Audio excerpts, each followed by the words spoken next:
আমরা চলে এসেছি আমাদের একটা মিষ্টি বান্ধবীর বিয়েতে, মানে আমাদের বান্ধবীদের মধ্যে দুজনের বিয়ে হয়ে গেছে আর আজকে একজনের বিয়ে, আর আমি আর একটা বান্ধবী বাকি আছি বিয়ে হতে।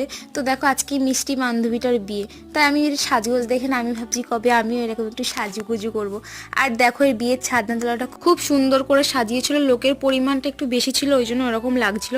আর এদিকে অনেক ফাংশনের এটা করেছে ওর ফ্যামিলির লোক, আর এদিকে অনেক স্টল বসেছিল। তো ফুচকা পকোড়া স্টলে আমি যেতে পারিনি, তো পানের এটাই ফাঁকা ছিল, তো এটাই আমি তুলে নিয়েছি। আর আমি পকোড়া নিয়েছিলাম, নিয়ে আমি সেটা খেয়ে নিয়েছি। তো তারপর এখান থেকে ওকে কোলে করে নিয়ে যাচ্ছে, বিয়েটা হবে, তো তারপর আমরা খেতে চলে গেছিলাম। খাওয়ার মধ্যে এত জোর বৃষ্টি এসছে যে বিয়েটা দেখতে যাব সেটাও হয়নি, তো এসে দেখি ওদের বিয়েটা কমপ্লিট হয়ে গেছে।